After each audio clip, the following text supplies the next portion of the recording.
समय पर।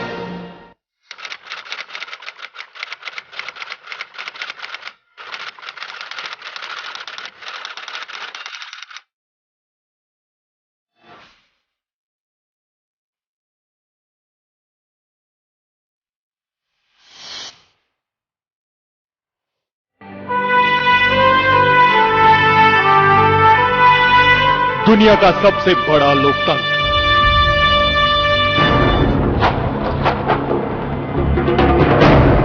इस लोकतंत्र की सबसे बड़ी ताकत एक ऐसा हथियार सब पे भारी है, जिसका वार, जिसकी मार से नहीं बचा कोई।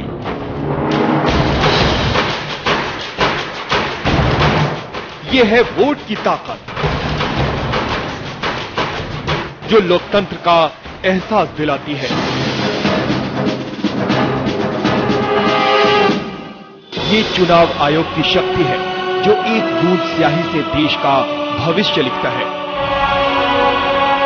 ये देश की जनता के जज्बे को सलाम है।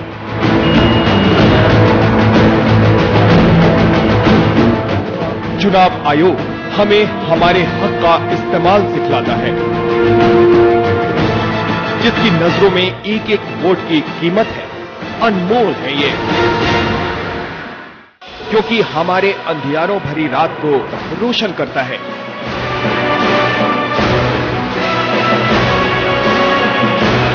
लोकतंत्र में हमारे यकीन की रक्षा करता है। चुनाव आयोग अनपढ़ हो या साक्षर, चुनाव आयोग भेद नहीं करता, इंसान के एक एक वोट की मजबूती कायम रखता है। चुनाव आयोग न फर्क करता है, न करवाता है।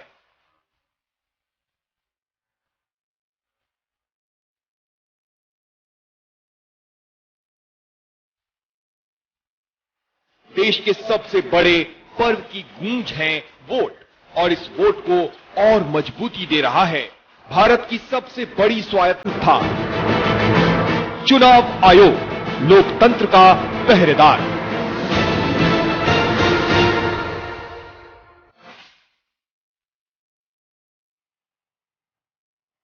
भारत यानी दुनिया का सबसे बड़ा लोकतंत्र। इस देश को एक तरह से चुनावों का देश भी कहा जाता है। आमतौर पर भारत ही ऐसा देश है जहां हर साल किसी न किसी क्षेत्र में चुनावी मौसम छाता है। कहीं आम चुनाव, कहीं राज्य के चुनाव, तो कहीं पंचायती चुनाव। ये तरह तरह के चुनाव भारत के लोकतंत्र को मजबूत करते आ रहे हैं। 65 साल पहले जब इस देश ने पहली बार अपने वोट की ताकत का इस्तेमाल किया, तो क्या यह सब इतना आसान था? आज जो वोट किसी भी पार्टी को जड़ से मिटाने तक की ताकत रखता है, क्या हमेशा से ही वो इतना सशक्त था? इन्हीं यादों को करेंगे ताजा अपने इस खास कार्यक्रम चुनाव आयोग, लोकतंत्र का पहरेदार।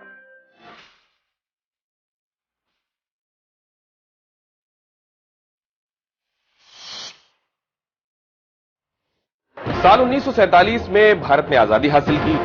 ढेरों चुनौतियों से जूझते हुए हम उस मुकाम तक पहुंचे जब हम खुली और आजाद हवा में सांस ले रहे थे। देश में आजादी की खुशियां मनाई जा रही थी, लेकिन कोई था जो इस मौके पर भी किसी और बात की चिंता में डूबा हुआ था। आजादी का ये जश्न मानो उसे अधूरा लग रहा था।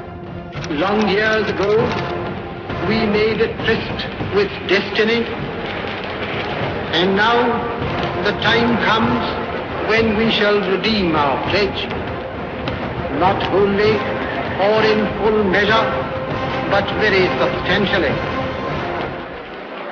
At the stroke of the midnight hour, when the world sleeps, India will awake to life and freedom.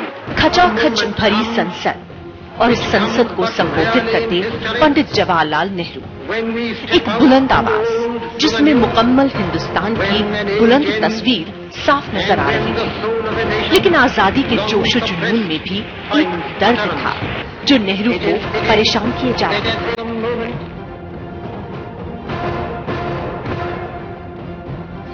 आज का दिन इतिहास है। आज हम गुलामी की जंजीरें तोड़कर आजाद हो गए हैं, लेकिन एक सवाल मेरे मन में कचोट रहा है। आज हम प्रधानमंत्री बन रहे हैं, लेकिन क्या इसमें जनता की राय शामिल है? सही मायनों में हमें आजादी तब मिलेगी जब जनता के चुने हुए नुमाइंदे हमें चुनकर यहां भेजें। जवाहरलाल नेहरू तो चाहते थे कि 2-3 महीने के अंदर ही चुनाव हो जाए। इसी चिंता में थे नेहरू एक सुबह जब उन्होंने 3 मूर्ति भवन में अपने सचिव एमओ मिथाई से अपनी इस परेशानी का जिक्र किया। उन्होंने अपनी किताब reminiscences of the Nehru age में इस बात का जिक्र भी किया है।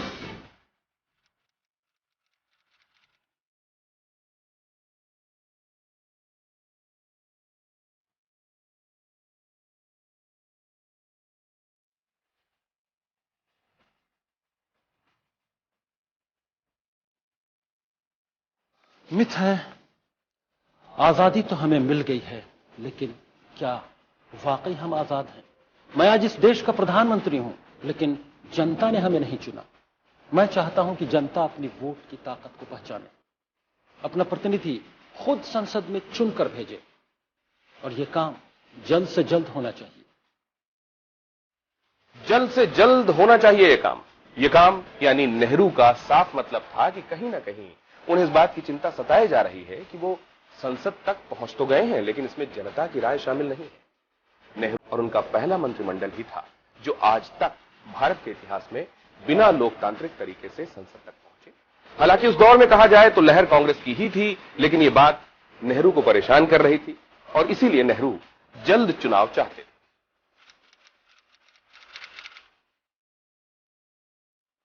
हमें देश में जल्द से जल्द चुनाव कराने चाहिए। क्या बोल रहे हैं आप? अभी तो संविधान की रूपरेखा तैयार हो रही है। पटेल जी, लेकिन संविधान के बनने से पहले जरूरी है एक स्वतंत्र प्रणाली का होना जो देश में चुनाव करा सके। आपको ज्ञात है कि अभी हम उस स्थिति में नहीं हैं कि चुनाव जल्दी से जल्द करवाए जा सके। हमारे पास सुविधाएं भी मौजूद नहीं कि जनता तक पहुंच बनाई जा सके। लेकिन सरदार जी, ये काम हमें करना ही होगा। आखिर जनता को हम उनके अधिकारों से दूर भी नहीं रख सकते। इसलिए जल्द से जल्द इसकी तैयारी की कोशिश करें। देश का सबसे बड़ा लोकतंत्र और इस लोकतंत्र को चलाने का सपना जो नेहरू देख रहे थे वो इतना आसान नहीं था, और इसके लिए एक ऐसी संस्था की जरूरत महसूस हुई जो बिल्कुल स्वतंत्र हो, जिस पर किसी पार्टी, किसी नेता का बस न चले, जो बेरोक टोक आसानी से पूरे देश में चुनाव करा सके। भारत जैसे देश में जहां 30 करोड़ लोग थे, वहीं साक्षरता महज 18%। सभी 30 करोड़ लोगों के लिए मताधिकार लागू करना अपने आप में एक चुनौती था। मुश्किल चुनाव था चुनाव आयोग के लिए। मुश्किल तो बहुत रहा होगा ना। ये पहली दफा तो इतना इमेजिन करना भी बड़ा मुश्किल था। भारत को अब तक चुनाव के जो अनुभव थे, उसमें मताधिकार पढ़े लिखे अमीरों के पास था। अंग्रेजी हुकूमत ने महज 7% लोगों को ही वोट देने का अधिकार दे रखा था। लेकिन जब हम आजादी की लड़ाई लड़ रहे थे तो ये अनपढ़, पिछड़े हुए, गरीब, यही तो हमारे साथ थे। बाकी जो पढ़े लिखे थे वो तो टोडी थे, वो तो ब्रिटिश की तरफ थे। ऐसे में किसी को ये विश्वास नहीं था कि भारत में सफलता से चुनाव अपने अंजाम तक पहुंच पाएंगे। लेकिन 21 मार्च 1950 को सुकुमार सेन को पूरे देश में चुनाव कराने की जिम्मेदारी दी गई। सुकुमार सेन उनका नाम था। उनके चीफ सेक्रेटरी जो हुआ करते थे, उनको उन्होंने विधान चंद्र राय से मांगा और मांग करके यहां पर चुनाव आयुक्त बनाया।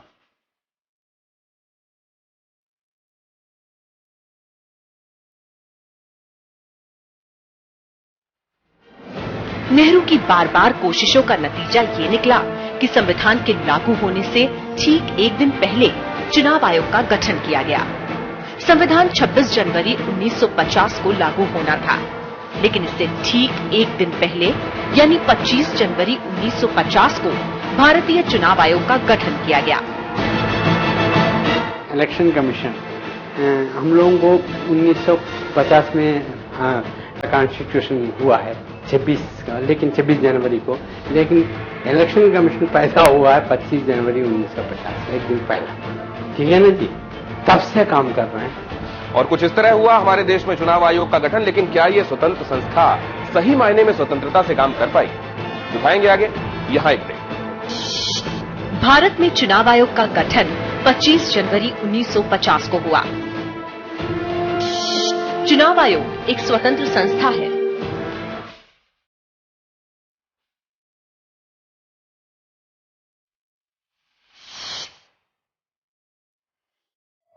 हिंदुस्तान की शान, उर्दू का तर्ज बयान, समाज का आईना, हालात का तर्जुमान, आपके मसाइल, आपकी ज़बान, खबरों की समझ, इंसाफ का कारवां,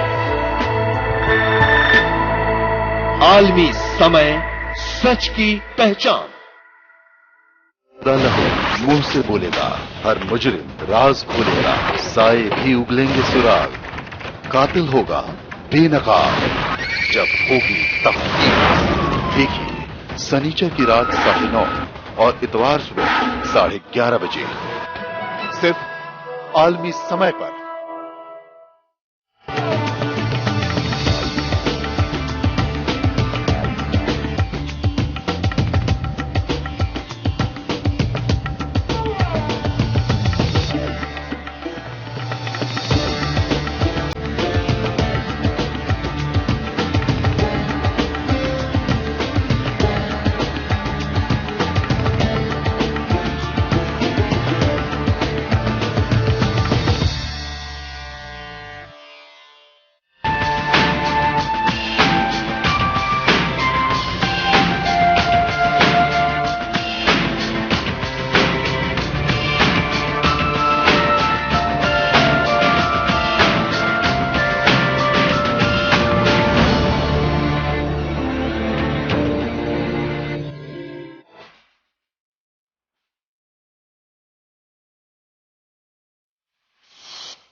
ब्रेक के बाद स्वागत है आपका। और इधर संविधान लागू हो गया था, पूरे देश में असल मायने में यही आजादी आई।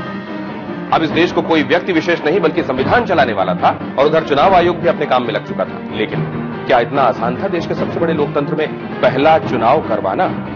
पंडित जी को लगा कि अब जल्द ही देश अपना पहला चुनाव देखेगा। नेहरू अब 1950 में ही चुनाव करवाना चाह रहे थे, और इस पर उन्होंने सुकुमार सेन से चर्चा भी की थी।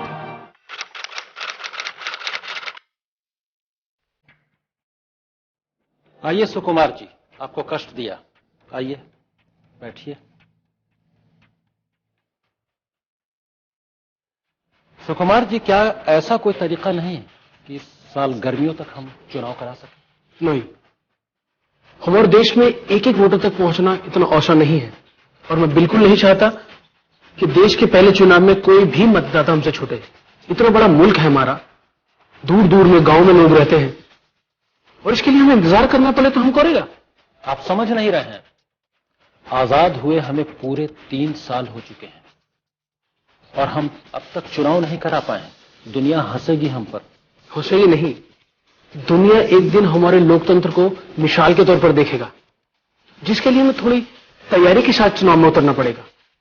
अगर उसके लिए हमें वक्त लगेगा तो हम वक्त देने के लिए तैयार हैं।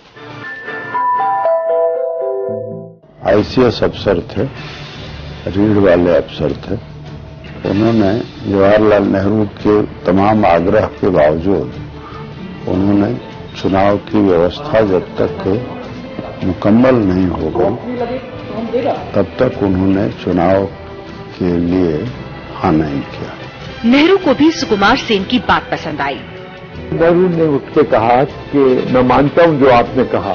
सुकुमार सेन को भारत के लोकतंत्र का छिपा हुआ हीरो कहा जाए तो गलत नहीं होगा। जिद और अनुभव उनके पास दोनों ही थे। दृढ़ता इतनी कि नेहरू को भी साफ मना कर दिया जल्द चुनाव कराने से, और नेहरू को भी सुकुमार सेन की ये बात पसंद आई। उधर सुकुमार सेन पूरी तरह चुनावों की तैयारी में लग गए। भारत सबसे बड़े लोकतंत्र बनने के सफर पर चल निकला था, और उसके सारथी बने थे सुकुमार सेन। सुकुमार सेन की राह में मुश्किलें कब नहीं थी।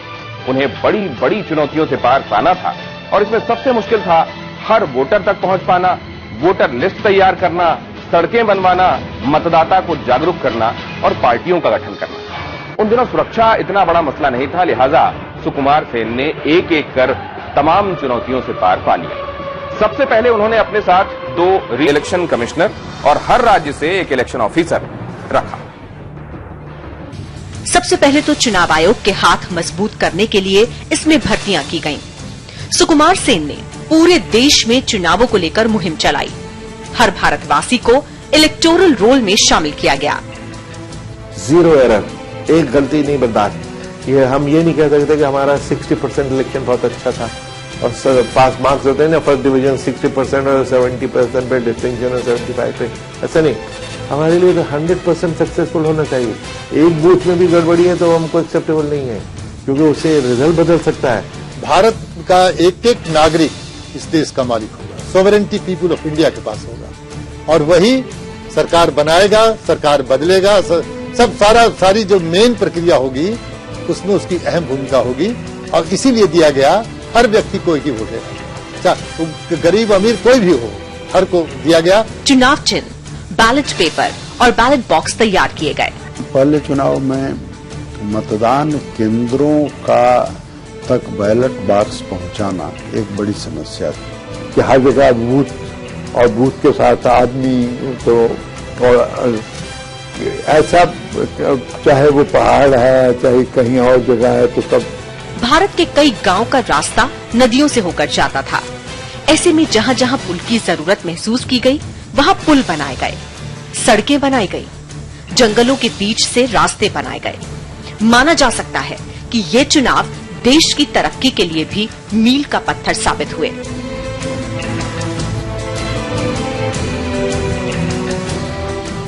तो बैलगाड़ियों का इंतजाम किया गया, कहीं कहीं पर हाथी का इंतजाम किया गया है। माने हाथी, कुछ इलाकों में तो हाथी लेकर के बैलेट का जो बॉक्स है वो गए हैं, पर ऊंट से गए हैं। और कुछ इलाके ऐसे थे जो 10 दिन 15 दिन के पैदल रास्ते के थे, पहाड़ के इलाके, तो वहां पर चुनाव की टोली को 15 दिन पहले रवाना किया गया, 20 दिन पहले रवाना। उनको पता नहीं चलता था काम कैसे चल रहा है, क्या है तक, क्योंकि नेता लोग भी सही थे इन दिनों में, जो खड़े होते थे, काम करने वाले थे। और दूसरा कन्विक्शन, जितने लोग थे वो इस बात से कन्विंस थे कि भारत की देश की जनता जो है वो उसी के पास जो अधिकार हो वो सर्वोपरि हो, जो वोट के जरिए सरकार बने, वोट के जरिए सरकार बदली जा सके, वो ताकत उसके पास होना चाहिए। और आपने देखा वो ताकत दी गई और भारत के संविधान में इसका बहुत बड़ा महत्व है। फंडामेंटल राइट्स, ड्यूटीज, सबके चैप्टर उसमें मिलेंगे आपको। इनोवेशन वगैरह, एक तो डिस्टेंस कम हो जाए, एक इतना सिक्योर हो, और ये जो अब मशीन आई है ये तो अभी कुछ साल पहले ही आया, पहले तो वही था और फिर गिनते थे, देर लगती थी। सुकुमार सेन भारत में पहला चुनाव करवाने के लिए पूरा दमखम लगा रहे थे। उनकी यही कोशिश थी कि भारत का पहला चुनाव कामयाबी के साथ पूरा हो। उन दिनों पूरी दुनिया की निगाहें भारत पर थीं और भारत की नजर सुकुमार सेन और उनकी टीम पर। सुकुमार सेन ने भी इस बीच जवाहरलाल नेहरू, सरदार पटेल और दूसरे बड़े नेताओं के साथ मिलकर राय मशवरा किया। जहां सड़कें नहीं थीं वहां सड़कें बनवाई, चुनाव चिन्ह किस तरह के होंगे इस पर चर्चा की, शिक्षकों और सरकारी कामकाज से जुड़े लोगों को सीधे शामिल किया गया। कहा जाए तो चुनाव आयोग की अध्यक्षता में पूरा देश चुनाव की तैयारी में लगा हुआ था। सन 1950 में शुरू हुआ चुनाव आयोग का काम अब धीरे धीरे पटरी पर आ रहा था। देश में लोकसभा की 489 और विधानसभा की 4000 सीटों सहित कुल 4500 सीटों पर एक साथ चुनाव होने वाले थे। इसके लिए लाखों बैलेट बॉक्स और बैलेट पेपर की जरूरत थी। पोलिंग बूथ के अलावा स्टील के बैलेट बॉक्स भी तैयार करवाने थे। इसके लिए 8200 टन स्टील की आपूर्ति की गई। दिखाएंगे देश के सबसे नए लोकतंत्र की सबसे बड़े लोकतंत्र बनने की कहानी। एक ब्रेक के बाद।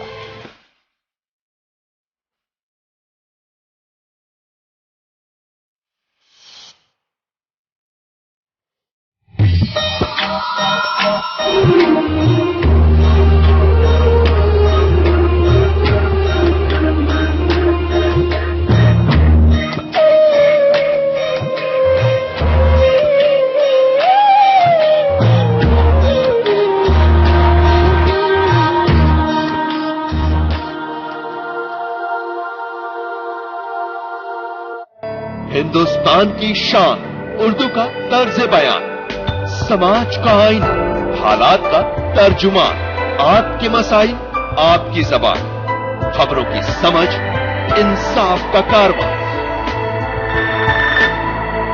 आलमी समय, सच की पहचान। मुर्दा लहू मुंह से बोलेगा, हर मुजरिम राज खोलेगा, साए भी उगलेंगे सुराग, कातिल होगा बेनकाब जब होगी तहकीक। देखिए शनिचर की रात 9:30 और इतवार 11:30 बजे सिर्फ आलमी समय पर।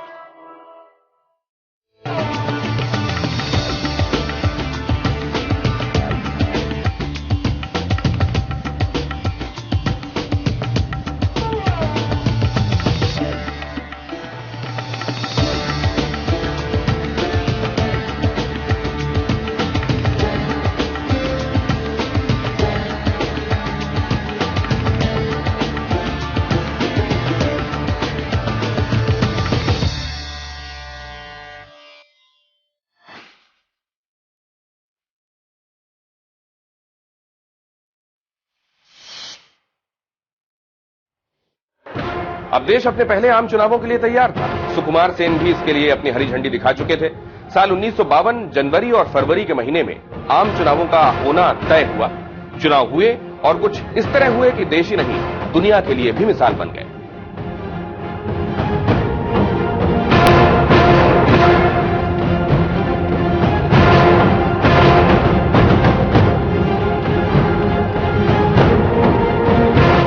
पूरे जोश, बुलंद हौसलों के साथ देश की जनता चुनावों में उतरी।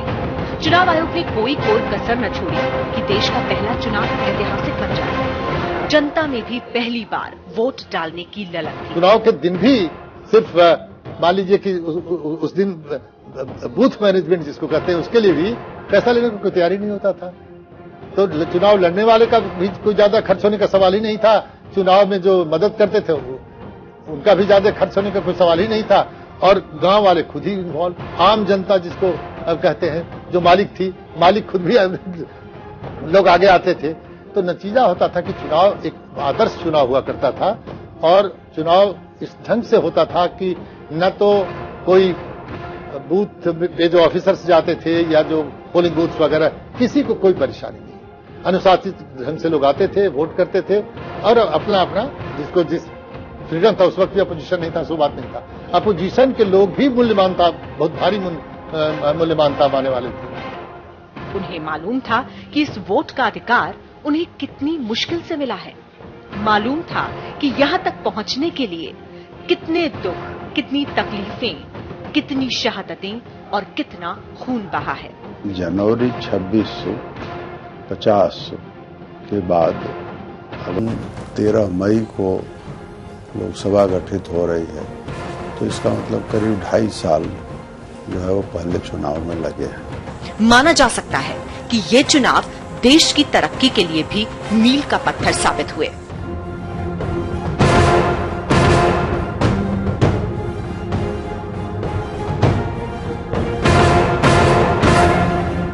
डेमोक्रेटिक इलेक्शन हुआ, बाहर से भी लोग देखने आए, तो इसमें बहुत सराहना से हिंदुस्तान में हुई, बट कैसा बहुत दुनिया में हुई कि एक वो मुल्क जिसमें इतनी डाइवर्सिटी है, एक वो मुल्क जिसमें कि लिटरेसी बहुत कम थी उस वक्त, एक वो मुल्क जो इतना पिछड़ा है, और जब इलेक्शन हुए तो बहुत फेयर बाय एंड लार्ज ठीक। उस काम को अपनी पूरी जिम्मेदारी से निभाना, these are the reasons for this success. लेकिन वही जनता आज डेमोक्रेसी को अगर कोई कायम रखा है तो सबसे बड़ा श्रेय भारत की जनता को जाता है, और सिर्फ पॉलिटिकल पार्टीज को भी जाता है, बुद्धिजीवियों को जाता है, सबको जाता है। तो डेमोक्रेसी में तो हम दुनिया में नाम ही होता है, उसमें तो बड़ी सफलता है। इतने बड़े आबादी में दुनिया में कहीं लोकतंत्र नहीं चल रहा है, उसमें आप सफल हैं, उसका दुनिया में लोग मिसाल देते हैं। आजादी से पहले भी हम कहते थे कि जब नया देश बनाएंगे तो उसमें प्रजातंत्र होगा, डेमोक्रेसी होगी, सेकुलरिज्म होगी और एगलिटेरिज्म, यही कहते थे। तो अब जो है इस वक्त ये बात तो हो गई, जम गई कि लोग वोट जो है अब कीमती समझते हैं और गवर्नमेंट उसमें इंटरफेरेंस नहीं करती है। और आखिरकार देश ने अपना पहला चुनाव बेहद खूबसूरती के साथ पूरा करवाया, और इन चुनावों का पूरा श्रेय उस वक्त के मुख्य चुनाव अधिकारी सुकुमार सेन और उनकी टीम को गया। लेकिन सही मायने में जीत इस देश की जनता की हुई, जनता जिसने आजादी का सपना देखा और उसे पूरा भी किया। फिर लौटेंगे हम इस सशक्त पहरेदार की आगे की कहानी लेकर, तब तक के लिए दीजिए इजाजत।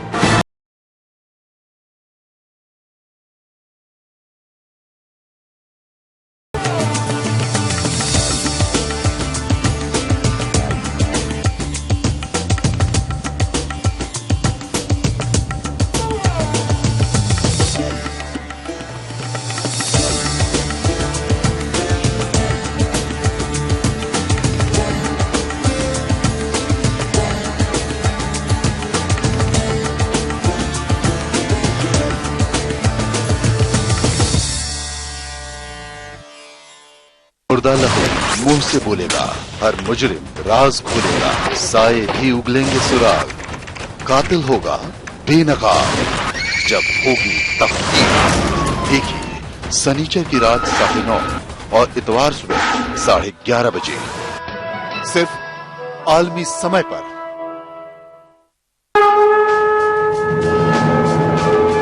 हम समय हैं, समय सियासत है, पक्ष है, विपक्ष है, गठजोड़ है, बगावत है। समय का खेल है, बिछुड़न है,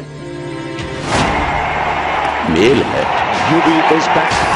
समय स्वतंत्रता है, समय रफ्तार, समय की उड़ान, समय व्यापार है, समय विज्ञान, समय की बस्ती है, समय का गांव है, समय का महानगर है, समय का हर घर है। समय न रुकता है, समय न झुकता है, समय न डरता है, समय न थकता है।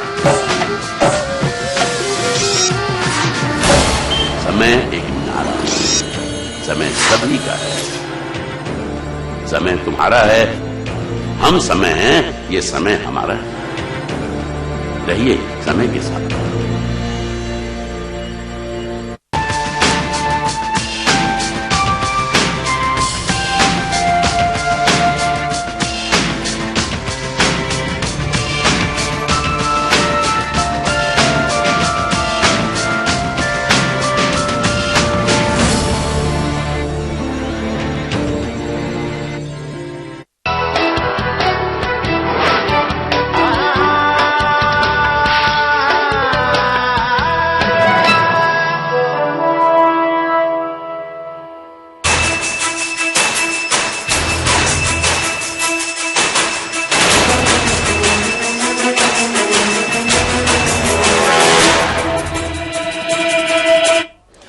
खैर मकदम है आपका समय न्यूज नेटवर्क में। आप देख रहे हैं 24 घंटे का उर्दू न्यूज चैनल आलमी समय। आईन आलम के साथ हाजिर हूं मैं मुईश आदाब।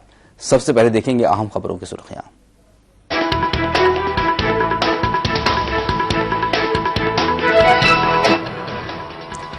अकबर बुगटी कत्ल मामले में मुशर्रफ की मुश्किलात में इजाफा, अदालत ने दिया हाजिर होने का हुक्म, पेश न होने पर गिरफ्तारी मुमकिन।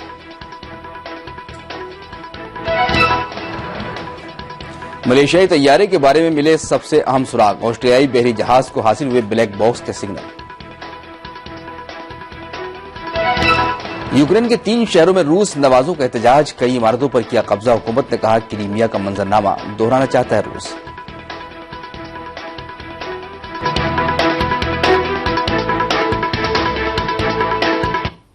बुलेटिन में सबसे पहले रुख करते हैं अफगानिस्तान का, जहां से बड़ी खबर आ रही है। यहां सूबे कंधार में ताकतवर बम धमाका हुआ है, जिसके नतीजे में 15 अफराद के हलाक होने की इत्तला है। बम सड़क के किनारे नस्ब किया गया था। एक गाड़ी जैसे इसके नजदीक आई, इसमें धमाका हो गया। ये धमाका सदारती इंतखाबात से 2 दिन बाद हुआ है। हालांकि हाई सिक्योरिटी के बीच इंतखाबात पुरअमन रहे थे। कंधार तालिबान का मजबूत गढ़ है।